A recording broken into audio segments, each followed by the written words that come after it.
Stem. आज का हमारा टॉपिक है स्टेम यानी कि तना। इससे पहले वाले टॉपिक में हमने पढ़ा था रूट सिस्टम। ये मैं पहले ही बता चुका हूँ, फाइनल ईयर का पेपर है और इसमें पूरा जो बेसिक्स है, जो उच्च पादप हैं जो कि आपको नॉर्मली दिखाई दे जाते हैं, इनके बारे में, इनकी मॉर्फोलॉजी और इनका एनाटॉमी, वो वाला ये पेपर है। तो इसी में आज है स्टेम। इसके बाद में हम पढ़ेंगे लीफ। तो ये जितने भी सारे ये बहुत ज्यादा इंपॉर्टेंट है क्योंकि पूरा बेसिक्स है, ठीक है। तो अब जैसे मैं एक क्वेश्चन पूछता हूँ आपसे, प्रांकुर यानी कि प्लूमूल से क्या बनता है। पिछली बार जो था रेडिकल यानी कि मूलांकुर से क्या बन रही थी, जड़। तो प्रांकुर से क्या बनता है, पहला तो है स्टेम, दूसरा है प्ररोह। तो इसका आंसर जाएगा क्या, सेकंड, प्ररोह। ये ध्यान रखिए कि जो तना होता है यानी कि स्टेम जो होता है वो प्रांकुर से अंकुरित होकर के नहीं बनता। प्रांकुर से अंकुरित होकर के सबसे पहले बनता है शूट, और फिर जो शूट जैसे जैसे ऊपर की ओर वृद्धि करता चला जाता है, ठीक है, और नीचे जो बाकी का बचा हुआ पार्ट रह जाता है वो क्या कहलाता है, तना। जैसे कि जो हमेशा ये ध्यान रखते प्ररोह, ये जैसे कोई तना यदि ग्रो कर रहा है तो ये जो ऊपर वाला पार्ट है जो कि बिल्कुल नया है वो तो क्या कहलाता है, प्ररोह या फिर शूट। और फिर ये जो नीचे वाला पुराना पार्ट है ये किस में कन्वर्ट हो जाता है बाद में चल के, तने में या फिर स्टेम में। तने के जो नॉर्मल पॉइंट है या फिर तने के क्या क्या लक्षण होते हैं ये आप सभी को पता होगा, क्योंकि जैसे तना जो होता है वो एक तो पॉजिटिव फोटोट्रॉपिक यानी कि प्रकाश की तरफ गति करता है, इसीलिए पॉजिटिव फोटोट्रॉपिक या फिर धनात्मक प्रकाशानुवर्ती। दूसरा नेगेटिव जियोट्रॉपिक होता है। क्यों नेगेटिव जियोट्रॉपिक क्यों होता है, क्योंकि ये जो होता है गुरुत्वाकर्षण के विपरीत गति करता है। गुरुत्वाकर्षण के अनुसार तो नीचे की तरफ होनी चाहिए जबकि इसमें ऊपर की तरफ होती है। तो ये तने के कुछ सामान्य लक्षण है। अब हम जो इसके मोस्ट पार्ट है मॉडिफिकेशन ऑफ स्टेम यानी कि तने के रूपांतरण, क्या है कि विभिन्न अलग अलग पौधों में तनों ने अपने आप में अलग अलग कारण से रूपांतरण कर लिए हैं। तो इन रूपांतरों को तीन कैटेगरीज में बांट दिया गया है। एक तो अंडरग्राउंड मॉडिफिकेशन, एक सब एरियल मॉडिफिकेशन और एक एरियल मॉडिफिकेशन। यानी कि तने के अंडरग्राउंड का मतलब होता है तने का कुछ भाग जो है वो भूमि के अंदर चला गया है और भूमि के अंदर उस पार्ट ने अपने में मॉडिफिकेशन कर लिया है, तो उसको क्या बोलते थे, अंडरग्राउंड मॉडिफिकेशन। दूसरा है सब एरियल मॉडिफिकेशन, अर्धवायवीय मॉडिफिकेशन, यानी कि इसमें क्या होता है तने का कुछ पार्ट तो वायु में रहता है और कुछ पार्ट भूमि के अंदर रहता है और उन पार्टों में क्या हो गया है, मॉडिफिकेशन हो गया है। इसी तरीके से एरियल यानी कि वायवीय मॉडिफिकेशन, यानी कि तने का जो भाग भूमि से बाहर की तरफ निकला हुआ है उस भाग में यदि रूपांतरण हो जाता है तो उसको अपन क्या बोलते हैं, एरियल या फिर वायवीय मॉडिफिकेशन। अब पहला है अंडरग्राउंड मॉडिफिकेशन। अंडरग्राउंड मॉडिफिकेशन के तीन चार प्रकार होते हैं। एक तो होता है कोरम, एक होता है बल्ब, एक होता है राइजम और एक होता है ट्यूमर। एग्जाम में इनमें से सीधे सीधे क्वेश्चन आते हैं। दो तरीके से आ सकते हैं क्वेश्चन कि जैसे प्याज निम्नलिखित में से किसका रूपांतरण है, ऑप्शन में दे दिया कोरम, बल्ब, राइजोम या ट्यूबर, तो इसका आंसर जाएगा बल्ब का। या फिर दूसरा तरीका कैसा है कि राइजोम का एग्जाम्पल निम्नलिखित में से कौन सा है, अदरक, लहसुन, केसर या फिर पोटैटो, तो इसका आंसर जाएगा अदरक। अब ये चारों है क्या क्या, इनको अपन एक एक करके डिटेल में लेते हैं। तो सबसे पहले मैं ले रहा हूँ राइजोम। राइजोम को अपन हिंदी में प्रकंद भी बोलते हैं। इसके उदाहरण देखिए आप, अदरक और हल्दी।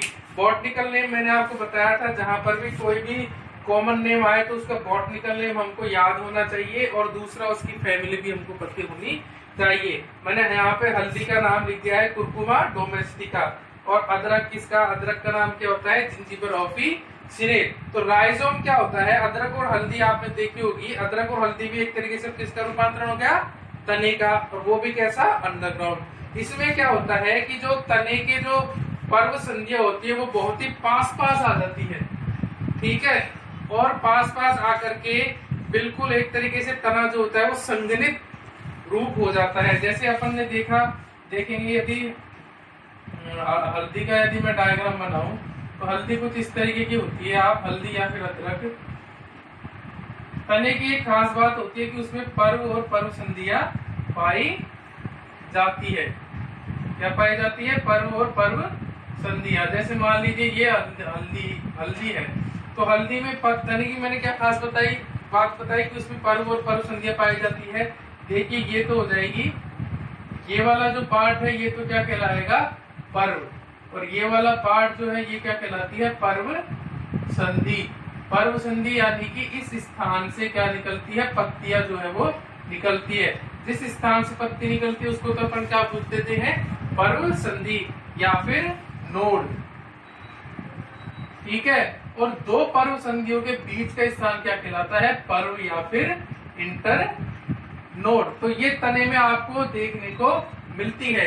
अब अगर अपन देखें भाई अदरक और हल्दी को, तो इसमें अगर अपन देखें तो यहाँ पे क्या होता है, पर्व संधियां जो है वो बहुत ही पास पास आ जाती है। ये एक पर्व संधि, ये दूसरी पर्व संधि, ये बहुत पास पास आ गई। ठीक है, तो इस कहने का मतलब क्या होगा, ये जो पर्व वाला पार्ट है ये क्या होता है, बहुत ही छोटा होता है, बहुत ही छोटा होता है। इन पर्व संधियों पर जो है वो शल की पत्तियां पाई जाती है। ठीक है, और इन शल की पत्तियों के अक्ष में क्या पाई जाती है, कक्षस्थ कलिका। और ये ध्यान रखिए, ये जो अदरक और हल्दी है यानी राइजोम जो है वो भूमि में क्षैतिज रूप से गति करता है, वर्टिकल यानी उदग्र गति नहीं करता। तो ये पास पास में क्या है, इस तरीके से पर्व संधियां हैं, और ये पर्व जो है वो आपस में बहुत ही पास पास आ गए हैं। और इन जो पर्व संधियों पे पाए जाने वाली ये जो शल की पत्तियां हैं, इनके कक्ष में क्या पाई जाती है, कक्षस्थ कलिका। जैसे ही अनुकूल परिस्थिति आती है तो ये कक्षस्थ कलिका जो है वो फिर से एक नया जो है वो प्रकंद या फिर राइजोम का निर्माण करती है, और फिर वो एक नई अदरक या फिर नए एक हल्दी के पादप का निर्माण कर देती है। अब दूसरा अपने आता है कोरम। कोरम के एग्जाम्पल देखो आप, एमोर्फोफिलस, केसर और फिर ग्लैडियोलस। केसर को अपन क्या बोलते हैं, क्रोकस। केसर में आप देखो यहाँ आगे आपके केसर में, अब जैसे कई बार एग्जाम में क्वेश्चन आता है केसर में हमने निम्नलिखित में से कौन सा पार्ट खाते हैं। केसर आपने देखी होगी वो बिल्कुल येलो कलर की होती है, तो वो वास्तविकता में क्या है, एक स्टाइल या फिर फ्लावर का जो एक पार्ट होता है उसका एक पार्ट है क्या, वर्तिका या फिर स्टाइल। तो स्टाइल अपन क्या खाते हैं, केसर में खाने के क्रम में लेते हैं। तो कोरम के एग्जाम्पल क्या क्या हो गए, एमोर्फोफिलस हो गया यानी जमीकन, क्रोकस यानी केसर, और ग्लैडियोलस। ठीक है, अब इस राइजोम और कोरम में अंतर सिर्फ इतना ही है कि यहाँ पे तो ये ध्यान रखिएगा ये कैसे गति कर रहा है, क्षैतिज रूप से या फिर हॉरिजेंटली, यानी कि भूमि में ऐसे बिल्कुल भूमि के समानांतर। जबकि जो कोरम होता है, ये कोरम क्या करता है, भूमि में वर्टिकल ग्रो करता है। जैसे मान लीजिए ये आपकी सॉइल ये परत हो गई, ये नीचे आपकी जमीन हो गई, तो ये जमीन में ऐसे वर्टिकल ग्रो करता है, नीचे की तरफ ये जो है वो ग्रो करता है। जबकि ये जो अदरक और हल्दी है ये इस तरीके से ग्रो करती है, भूमि के पैरेलल। तो इन दोनों में सिर्फ और सिर्फ यही अंतर है कि राइजोम तो भूमि के क्षैतिज ग्रो करता है, जबकि कोरम जो है वो भूमि के वर्टिकल या फिर भूमि के एक तरह से 90 डिग्री के कोण पर गति करता है। इसके बाद तीसरा एग्जाम्पल आता है अपने बल्ब का। बल्ब यानी कि इसके एग्जाम्पल देखो आप, प्याज और लहसुन। प्याज में मैंने आपको बताया था कि प्याज का जैसे अपन अगर अपन देखें, प्याज का अगर अपन देखें तो इसमें जो एक व्हाइट व्हाइट वाला पार्ट होता है वो ही क्या होता है, तना होता है। ठीक है, अब आप देखें इसमें अगर अपन देखें तो ये जो तना क्या होता है, यहाँ पे बहुत ही बिल्कुल डिस्क के लाइक चपटा एक तरीके से हो जाता है। और यहाँ पे ये जो पत्तियां होती है ये क्या है कि दो तरह की पत्तियां इसमें पाई जाती है। एक तो होती है शल की पत्तियां, जो प्याज का बिल्कुल पतला सा छिलका होता है बाहर, वो तो कहलाती है शल की पत्तियां। अंदर जो वो मोटी मोटी पत्तियां होती है वो क्या होती है, मांसलदार पत्तियां। इन मांसल लीव्स के अंदर ही क्या पाई जाती है, कक्षस्थ कलिका जो है वो पाई जाती है। और इस जो बीच वाली मांसल पत्ती है उसके पास में एक शीर्षस्थ कलिका पाई जाती है। ये शीर्षस्थ कलिका जैसे ही अनुकूल परिस्थिति आती है तो ये अनुकूल परिस्थिति में क्या निर्माण करती है, वायवीय प्ररोह का निर्माण करती है। ठीक है, और ये नीचे से ये जो तना है इसके इस नीचे वाले पार्ट से क्या निकलती है, जड़ों का निर्माण होता है। ठीक है, तो ये ध्यान रखना कि प्याज में मैं पहले बता चुका हूँ आपको, प्याज में खाने योग्य भाग क्या है, तो प्याज में खाने योग्य भाग उसकी मांसल पत्तियां है, जबकि तना इसका आंसर नहीं जाएगा, क्योंकि तना तो यहाँ पे बिल्कुल एक सफेद कलर के चपटे रूप में परिवर्तित हो गया है। फिर इसके बाद में आता है ट्यूबर। ट्यूबर के एग्जाम्पल देखो आप, पोटेटो यानी आलू और हेलियंथस ट्यूबेरोसम। ठीक है, जैसे कई बार आपके एग्जाम में क्वेश्चन आ जाता है कि आलू की आंखें क्या है, आलू की आंखें क्या है। तो आलू की आंखें, जैसे ऑप्शन दे दिया, आलू की आंखें क्या है, शीर्षस्थ कलिका, कक्षस्थ कलिका, सल्की पत्तियां, या फिर कुछ भी, तो उसका एग्जाम्पल क्या जाएगा, शीर्षस्थ कली, वो कक्षस्थ कलिका। आपने देखा होगा आलू के ऊपर छोटे छोटे छोटे छोटे छोटे छोटे कई डॉट्स लगे हुए होते हैं, तो वास्तविकता में वो क्या है कि यहाँ पे एक छोटी सी तो शल की पत्ती होती है।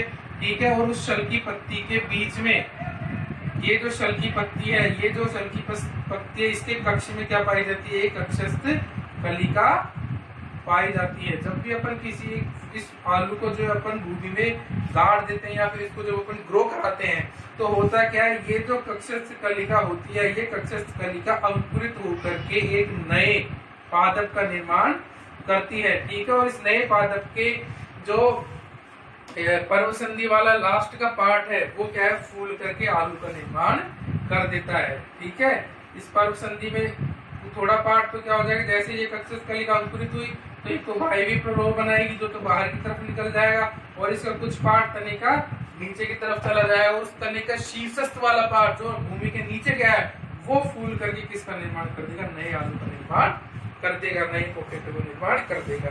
अब दूसरा आता है अपने सब एरियल यानी कि अर्धवायवीय मॉडिफिकेशन। अर्धवायवीय मॉडिफिकेशन में आप देखोगे सबसे पहला तो क्या है, रनर। रनर यानी कि इसके एग्जांपल देखो आप, ऑक्सलिस यानी खट्टी बूटी, और दूब घास यानी कि साइनोडोन डेक्टाइलोन।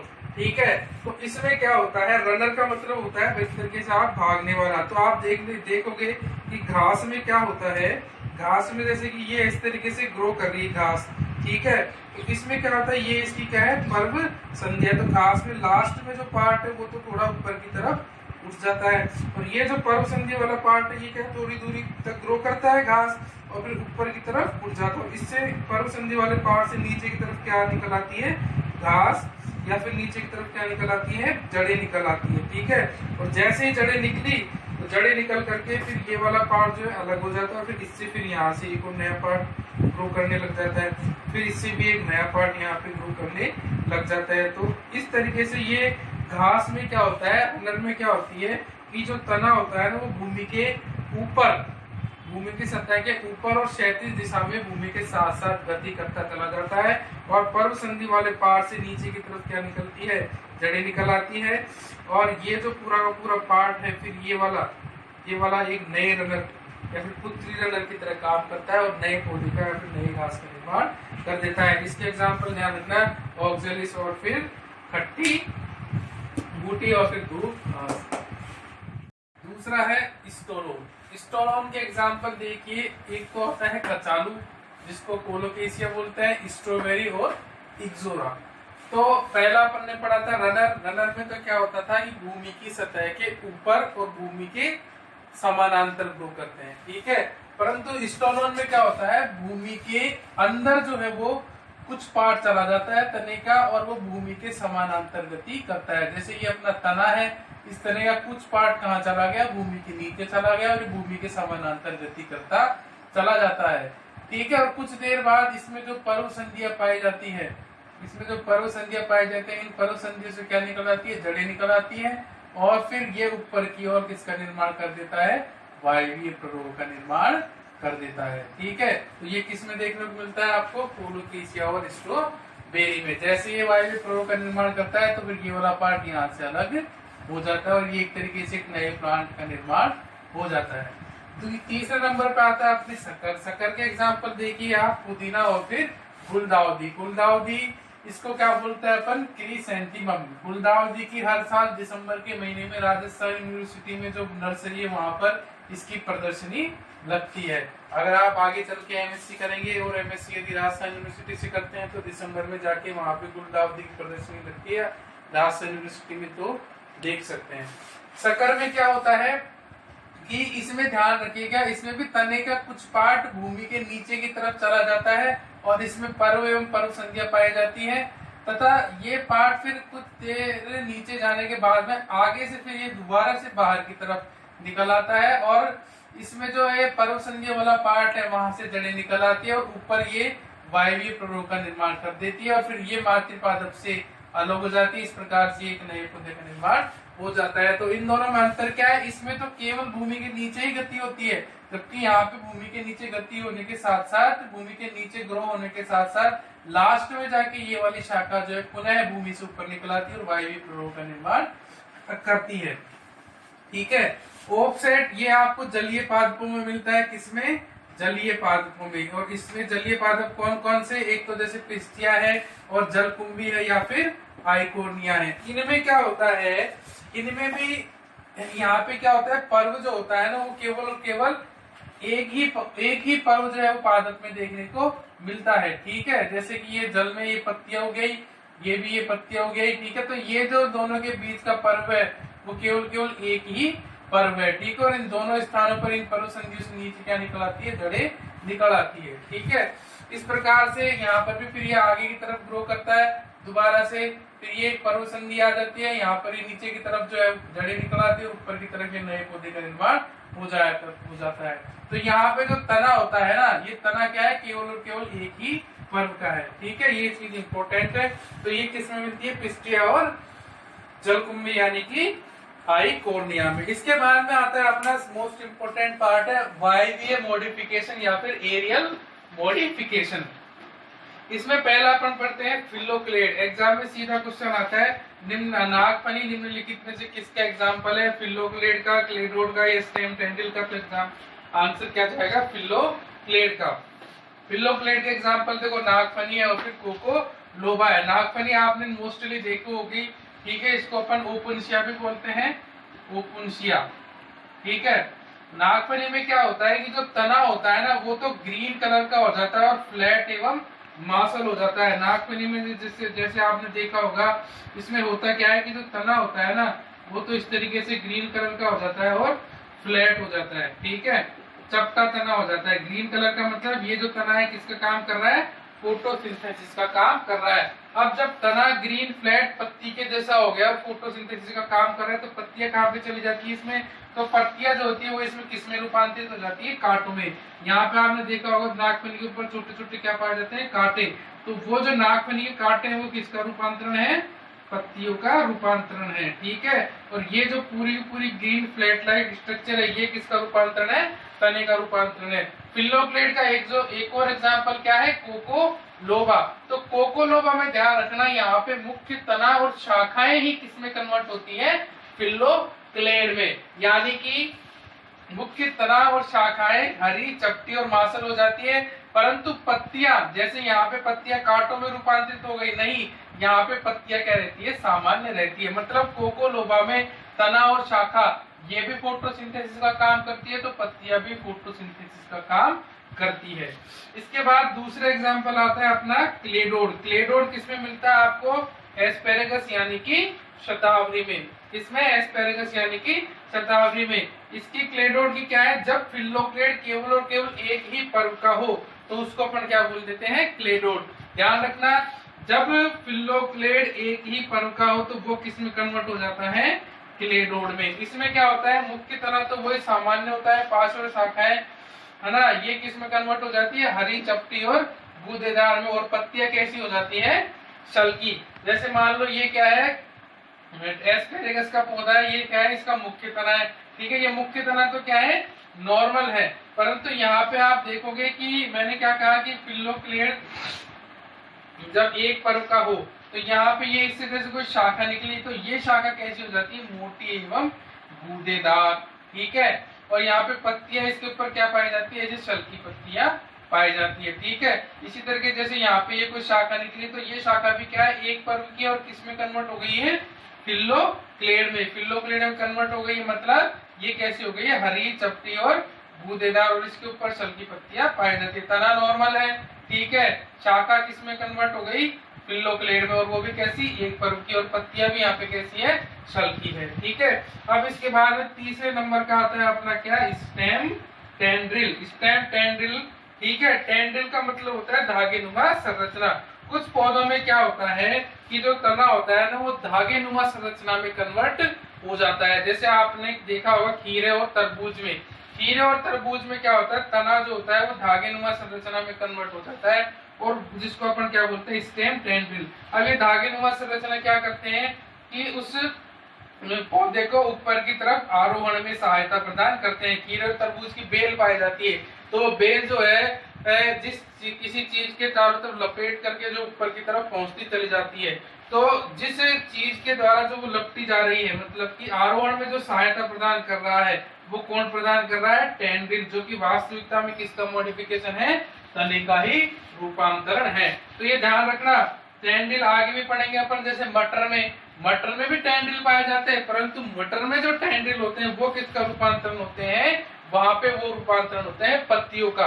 तो ये दोनों इंपॉर्टेंट ध्यान रखना, स्टेम टेंड्रिल अलग है, लीफ टेंड्रिल अलग है, ये अपन लीफ में पढ़ेंगे। तो स्टेम टेंड्रिल तो आपको खीरे और तरबूज में देखने को मिलता है, ठीक है। अब जैसे कि कुछ पौधे हैं उनमें भी स्टेम टेंड्रिल पाया जाता है, तो जैसे परंतु उनमें क्या होता है कि तने का कोई सा पार्ट जो होता है वो किस में कन्वर्ट होता है, टेंड्रिल में कन्वर्ट होता है। जबकि यहाँ पे जैसे आप देखोगे खीरे और तरबूज, इसमें तो पूरा पूरा तना ही टेंड्रिल में कन्वर्ट हो गया है। जबकि ये जो मैंने एग्जाम्पल लिखे हैं, इन एग्जाम्पल्स में क्या है कि यहाँ पे तने का कोई सा एक पार्ट टेंड्रिल में कन्वर्ट हो रहा है। जैसे कि अंगूर में शीर्षस्थ कलिका किस में कन्वर्ट हो जाती है, टेंड्रिल में। कक्षस्थ कलिका ये टेंड्रिल में कन्वर्ट हो जाती है किसमें, पैशन फ्लावर में। और एंटीगोनम ये भी एक पौधा है जिसमें कि फ्लावर या पुष्प कलिका ये किस में कन्वर्ट हो जाती है, स्टेम टेंड्रिल में। जैसे एग्जाम में क्वेश्चन आता है कि पैशन पुष्प में निम्नलिखित में से कौन सा पार्ट टेंड्रिल में कन्वर्ट हो जाता है, शीर्षस्थ कलिका, कक्षस्थ कलिका, पुष्प कलिका या फिर उपरोक्त में से कोई नहीं, तो आंसर जाएगा कक्षस्थ कलिका। स्टेम थॉर्न, ठीक है। तो लास्ट का रह गया वायवीय रूपांतरण का अंतिम जो पॉइंट है वो है स्टेम थॉर्न, यानी कि थॉर्न का मतलब होता है कांटे, थॉर्न का मतलब क्या होता है, कांटे, ठीक है। एक चीज ध्यान रखना आप, स्पाइन्स का मतलब भी क्या होता है, कांटे ही होता है, ठीक है। परंतु ये ध्यान रखना, थॉर्न यानी कांटे और स्पाइन्स यानी कांटे, इन दोनों में क्या अंतर है आपको आगे पता चल जाएगा अभी जब हम पत्ती पढ़ेंगे। तो स्टेम थॉर्न में क्या होता है कि स्टेम का कोई सा भी पार्ट या फिर पूरा स्टेम यदि कांटों में कन्वर्ट हो जाए तो उसको अपन क्या बोलते हैं, स्टेम थॉर्न।